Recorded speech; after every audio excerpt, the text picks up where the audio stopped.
Hello student, today's topic is depression and freezing point. This is your third colligative property. Now for this first we have to know what is freezing point. Freezing point क्या होता है?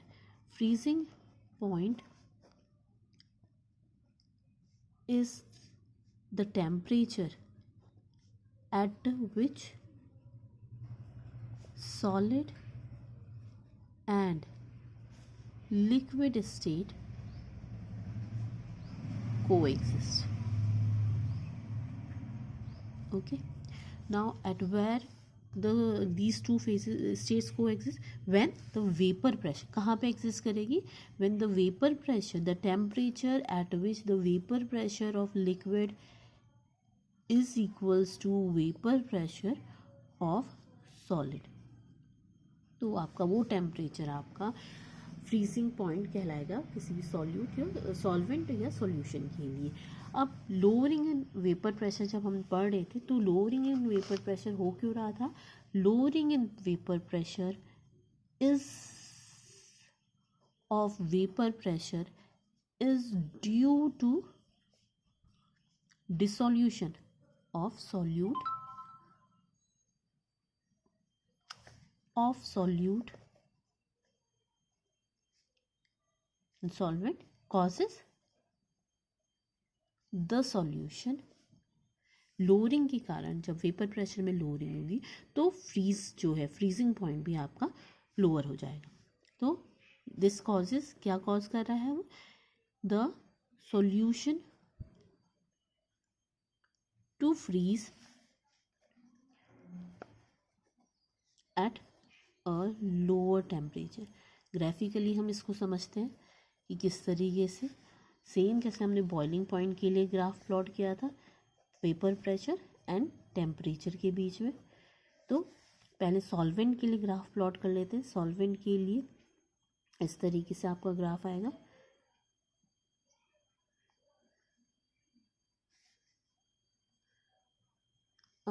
Solution के लिए, ये solvent के लिए यहाँ पे लिक्विड फॉर्म ऑफ सॉल्वेंट है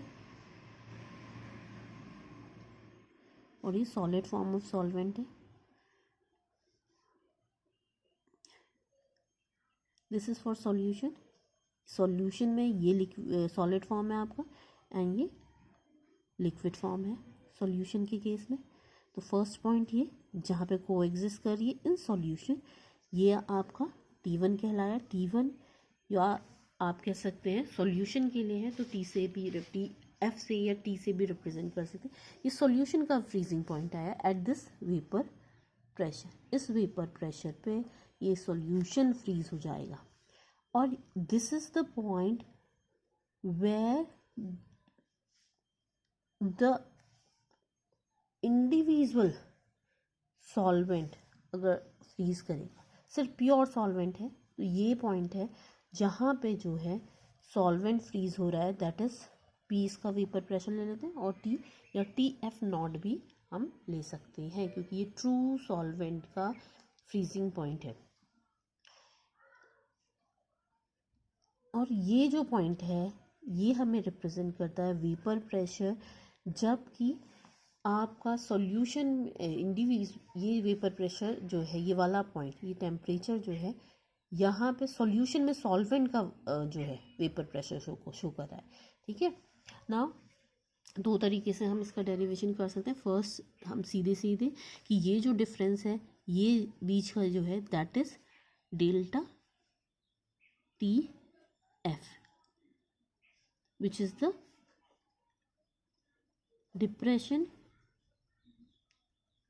इन freezing point. Now delta TF can be given as, अगर हम इसको TF और इसको TF नॉट लेते हैं तो TF नॉट माइनस TF, या फिर आप कह सकते हो ये अगर ये वाला जो है ये आपका T रिप्रेजेंट कर रहा है और ये जो है आपका T1 रिप्रेजेंट कर रहा है. From experiment delta TF is proportional to molality and this can be represented as delta TF equals to KF upon M, where KF is a cryoscopic constant which is fixed for a solvent and for a particular solvent and different for different solvent. Now this can also be expanded like delta TF equals to KF into WB into 1000 upon MB into WA. इस तरीके से भी represent किया जा सकता है। और क्योंकि ये हमने जो है यहाँ पे m को एक्सपेंड कर दिया है, m is molality which is given as number of moles of the solute divided by the weight of the solvent in kilogram. अब इसको हमने एक्सपेंड करके इस तरीके से लिए, नंबर ऑफ मोल्स को फिर फर्दर एक्सपेंड किया इस तरीके से। तो यहाँ पे जो है delta TF depression in freezing point is directly proportional to the moles of the solute, that is why it is a colligative property. इसी को हम थर्मोडायनेमिकल डेरिवेशन किस तरीके से करेंगे डिप्रेशन इन फ्रीजिंग पॉइंट की। For thermodynamical derivation of depression in freezing point, first we will consider the Clausius-Clapeyron equation for liquid vapor equilibrium. तो यहाँ पे Clausius-Clapeyron equation जो है आपकी d log p over dt that equals to LE over RT square. इसको हम log p को हम dp over p that equals to LE RT square dt, ये आपकी फर्स्ट इक्वेशन कंसिडर करें क्योंकि पहले हम लिक्विड वेपर फेज के लिए ले रहे हैं, फिर हम सॉलिड एंड वेपर फेज के लिए लेंगे। तो इसका ए वाली फर्स्ट इक्वेशन को इंटीग्रेट करते हैं बिटवीन द लिमिट्स के बीच में हम इंटीग्रेट कर रहे हैं। तो लिमिट्स हमने क्या रख दी है, लिमिट हमने पहले वाले केस में P1 और PS के बीच की लिमिट्स रखनी है कि PS से लेकर के P1, क्योंकि ये हायर है तो PS ओवर P1 ये लिमिट लगती है। टेम्परेचर PS के करस्पॉन्डिंग T है तो T आएगा, और P1 के करस्पॉन्डिंग T1 है तो ये आएगा। तो ये जो है यहाँ पे जो है LE जो है ये आपकी लेटेंट हीट ऑफ वेपराइजेशन है। तो यहाँ पे P1 और PS लिमिट के बीच में हमने इंटीग्रेशन किया है, यहाँ T1 और T है। तो इसका इंटीग्रेशन करने के बाद जो हमें वैल्यू मिलेगी that is log P1 over PS equals to LE over R T1 minus T1T। तो जहाँ पे P1 आपको पता है vapour pressure of solution at T है and PS is the vapour pressure of solution at B है। B वो point है जहाँ पे आपका सॉल्वेंट इंडिविजुअल सॉल्यूशन सॉल्वेंट का फ्रीजिंग पॉइंट एग्जिस्ट कर रहा है। ठीक है, अब सेम क्लॉसियस-क्लैपेरॉन इक्वेशन को दोबारा कंसिडर करते हैं, सेम इक्वेशन को, पर यहाँ पे अब हम कंसिडर कर रहे हैं LE की जगह पे। This is latent heat of sublimation, ये आपकी sublimation latent heat of sublimation है। LS जो है that equals to latent heat of sublimation. Further same वैसे ही हम इसका इंटीग्रेशन करेंगे but here limits will be, क्योंकि आप से उसकी बात कर रहे हैं जहाँ पे सॉलिड और वेपर की बात करें तो यहाँ पे PS और P ये दोनों लिमिट्स कंसिडर की जाएगी। तो इन दोनों लिमिट्स के बीच में PS के करस्पॉन्डिंग ये values PS over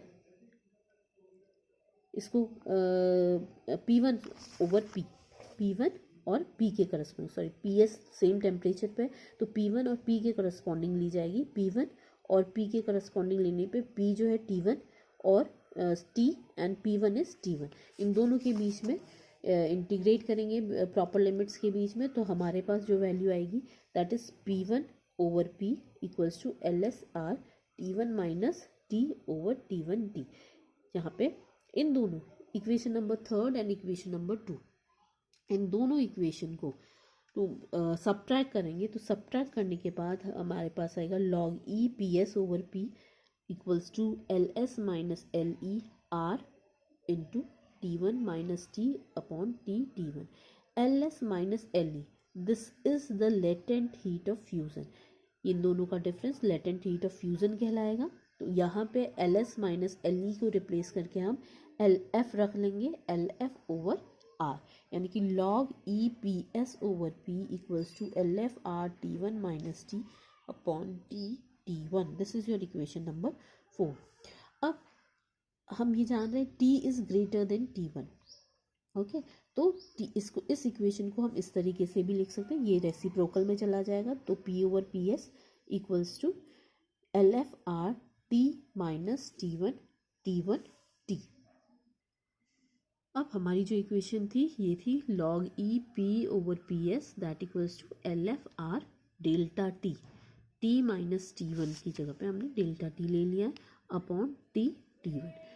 delta T equals to T one, T minus T one था जो कि आपका डिप्रेशन फ्रीजिंग पॉइंट था. अब द वैल्यू, ये टी और टी वन की क्योंकि बहुत क्लोज है तो इसको हम टी नीचे वाले, ऊपर तो डेल्टा टी हो गया, नीचे जो है नीचे का ये, क्योंकि ये दो वैल्यूज़ बहुत क्लोज हैं तो डाइल्यूट सॉल्यूशन की बात कर रहे हैं इसलिए वैल्यू क्लोज है. डाइल्यूट सॉल्यूशन में उसमें अधिकतर मात्रा सॉल्वेंट की है तो वो इसलिए वैल्यू क्लोज है. तो टी वन को रिप्लेस कर सकते हैं टी से, तो आपका फॉर्मूला आ गया log E P over P S that equals to L F R into delta T T square, as T is approximately closer to T one, values जो है सेम है. तो अब है log E P over P S equals to, हम यहाँ पे ये आपकी एक इक्वेशन आ गई. अब एक हम मैथमेटिकल फॉर्मूला कंसिडर करते हैं यहाँ पे, log E P over P S equals to, इसको हम minus log E P S over P भी ले सकते हैं, which is can be return as minus log one minus P S over P. P minus P S over P, ये same, one minus P S over P is equals to P S over P. इसको जब solve करेंगे P से P cancel हो गया, वही P S over P आ गया. तो इस फॉर्म में, और जो है इसको फिर फर्दर, क्योंकि log वन माइनस एक्स जो है, वन माइनस एक्स होता है जब x की वैल्यू बहुत स्मॉल होती है, तो इसकी वैल्यू बहुत स्मॉल है तो इसलिए हम इस वाले को इस फॉर्म में लिख सकते हैं minus one P S over P. तो ये फर्दर माइनस एक बाहर था, प्लस हो गया पी एस ओवर पी हो गया आपका. ये क्यों हुआ है? क्योंकि one minus X, log one minus X जो है आपका X minus log one minus X is equals to minus X when X is very small. तो ये जो है एक मैथमेटिकल फॉर्मूला है जिससे हम इसको इस तरीके से एक्सपेंड कर सकते हैं. तो अब जो है ये आपकी वैल्यू आ गई P minus P S upon P that equals to L F into delta T over T square.